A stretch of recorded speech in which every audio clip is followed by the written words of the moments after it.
What separates a casual Jane Austen fan from an aficionado? The number of times she's read Jane Austen's novels?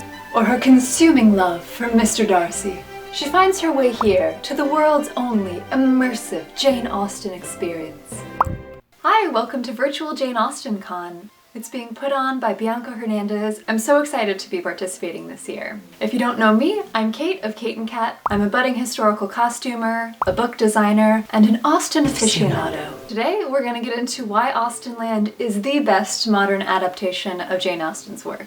Now I do want to say, when I say modern adaptation, I don't mean period dramas. I'm talking about the category that includes films like Clueless and Jane Austen Book Club, where the writers have taken Jane Austen material as inspiration and reimagined it in a modern sense. I'll be the first to admit that Clueless is a truly perfect reimagining of a Jane Austen novel. But I want to make the case for why Austenland is actually the best modern reimagining of Jane Austen's work. Because while Clueless is the perfect retelling of one novel, Austenland is the perfect amalgamation of not only all of Jane Austen's novel, but the experience of being a Jane Austen fan and the experience of connecting with Jane Austen's work for the very first time. Austenland is a 2013 film that depicts the story of Jane Hayes, an Austen-obsessed woman who has been unlucky in love. She decides to buy an immersive Austen experience, where she goes to a beautiful estate in the English countryside to live out her Austen experience. Austenland asks a few very important questions. What would a Jane Austen novel be like if it was filled with taxidermy? What would Lizzie Bennet's piano scene be like in the 21st century? I only really know one song. It's getting hot in here, so take off all your clothes. What would a Regency house party be like if all of the servants had fake tans? These and more important questions are all answered by Austenland. Austenland not only draws on all of the various tropes that make her work so relatable and so lovable, but it gives you the same experience of reading a Jane Austen novel for the first time. And it does so in a way that other modern films aren't quite able to achieve, because it does a really great job of setting up the same high stakes that you have in most Jane Austen novels, where the leading heroine is in dire financial straits and needs to get out of those by marrying, but doesn't want to do so unless they're marrying someone that they respect and love. But in the modern world, Jane Hayes doesn't need to marry someone to live comfortably. She has a job, she has an apartment, she's doing fine, and love is just a cherry on top. And the tension is brought in by the bet that she makes with her friend Molly. Her friend doesn't quite understand her obsession with Jane Austen,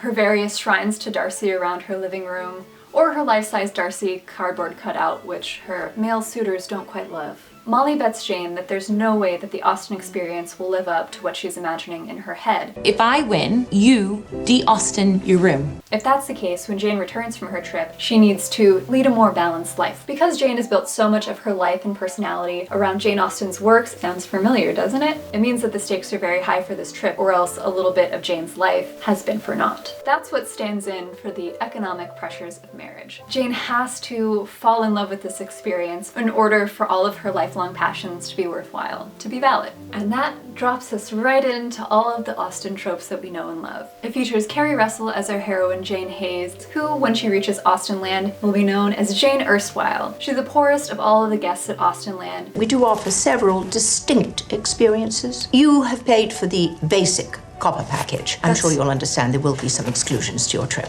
Like basically all of the Jane Austen heroines, except for Emma, she's the poor relation who's staying with friends or family at a large estate and mixing with company she wouldn't normally mix with. But because she's witty and vivacious, she ends up doing really well and charming everyone there, except for the resident Mr. Darcy type. I think a lot of Austen fans will see themselves in Jane Hayes, especially her penchant for being a historical costumer. Wow. Which historical era is this supposed to be from? Social status is very different today than it was in the Regency era when Jane was writing. The way that Austenland is constructed and runs does lean into the social standing based on what sort of package people bought when they arrived. And since Jane is poor, she's only able to afford the copper package. And that lower social and economic status is reflected throughout the entire movie with her dowdy brown dresses that she wears until her glow-up scene later in the movie, and even her brown horse that goes lame in the middle of their hunting ride.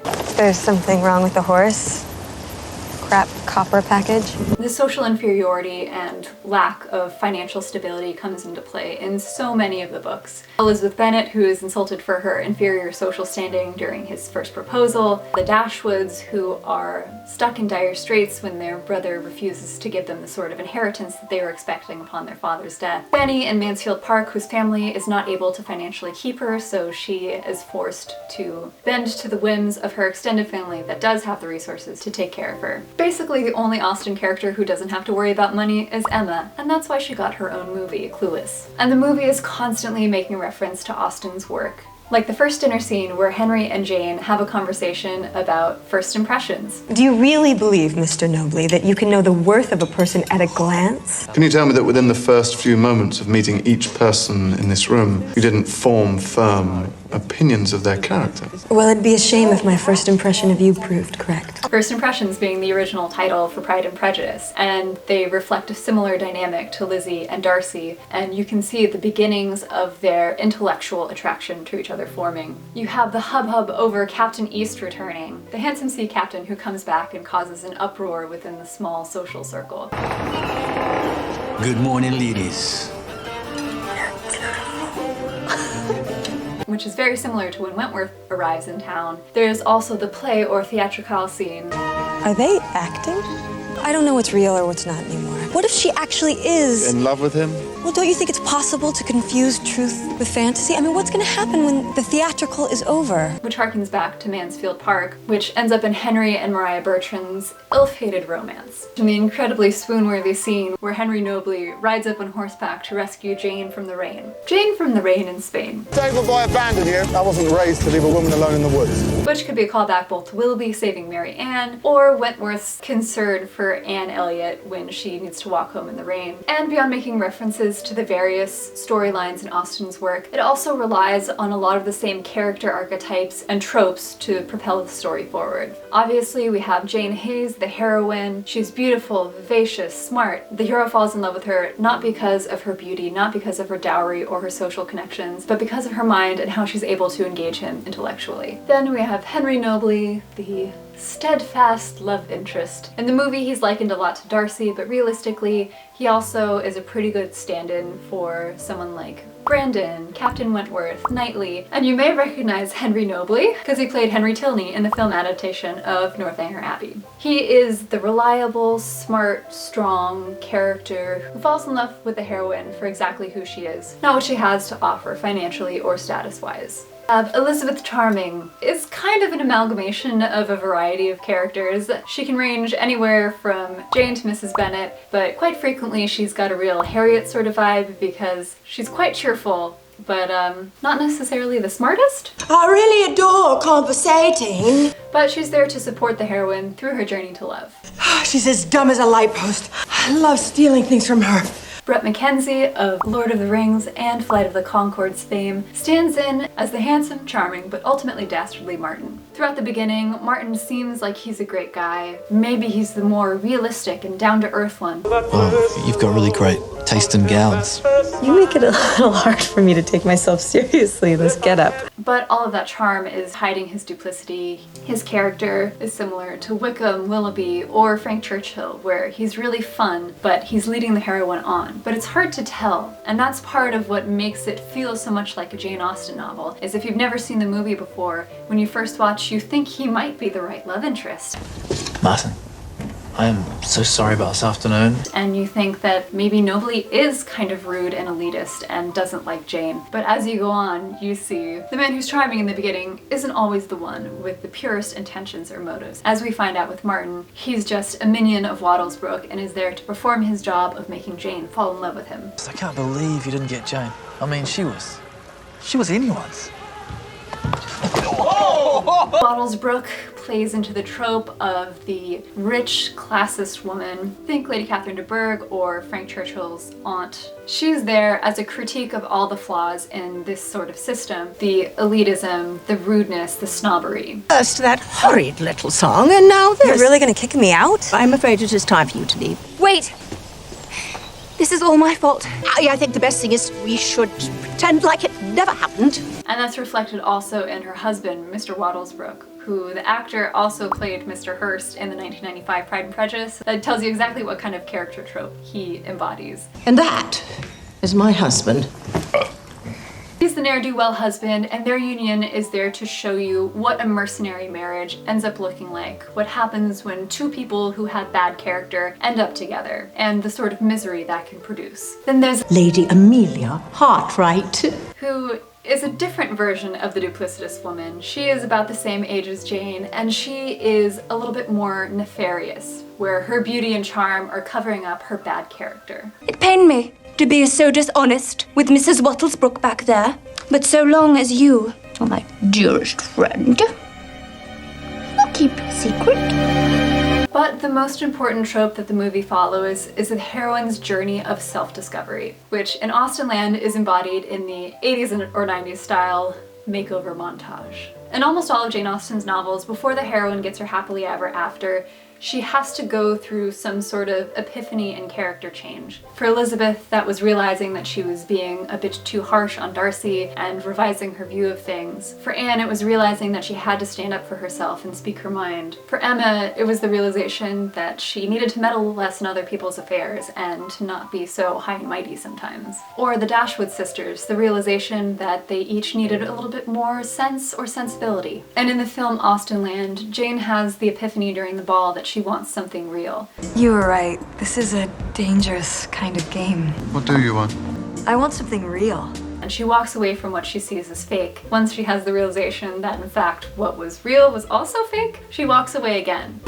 Did you hear that, England? I am officially over it! One of the most lovable things about Jane Austen novels is the reconciliation of the hero and heroine. There's usually some sort of misunderstanding or falling out that is resolved with heartfelt, honest conversation. It's frequently done through letters, but also a lot of walks through the garden, where the love interests take a moment to think about what they've learned over the course of the book and why they love each other. One of the beautiful things about the movie and about Austen's novels is that they love each other not in spite of their flaws and foibles, but because of them. I saw you in the theatrical. You were horrified. Whoa, wait a minute. You were horrifying. I wasn't great. My point exactly. Neither one of us are capable of pretending. That's why people are so drawn to Jane Austen novels, is there's a real emphasis on genuine love being more important than the appearance of love. And there's quite a few critiques on relationships and why they fail throughout Jane Austen novels. Henry Nobly flies all the way out to Jane's house to return her book and basically declare his love for her. Is it possible that someone like me can make you happy? Will you let me try? I would say that's the equivalent to Darcy or Wentworth's letter. I am half agony, half hope. And he admits to loving her for all the reasons that she felt strange or outcast before. I'm a history professor. Oh, that's really nice. But the truth is, I enjoyed stepping into history. The idea of a simpler world where love is straightforward and lasting. I believe we have that in common. The heroes and heroines love each other for their foibles. Even if you've read all of Austen's works, the experience of watching Austenland for the first time feels so similar to reading one of her books for the first time. Thanks so much for watching. I hope you enjoyed this video. If you did, give it a like and subscribe if you haven't already. Also, seeing as you're an Austen aficionado, I wanted to let you know that I made a Jane Austen themed coloring book, A Quick Succession of Busy Nothings, which has quotes from her books and from movies based on her books. Not in Austenland, unfortunately. There's also illustrations of places from her life, and illustrations by C.M. and H.M. Brock and Hugh Thompson from her novels. If you'd like to support the channel, or if you'd just like to wind down with Jane and a cup of tea to do some coloring, I'll link it below. Thanks so much for watching, and in the meantime, keep reading Jane Austen.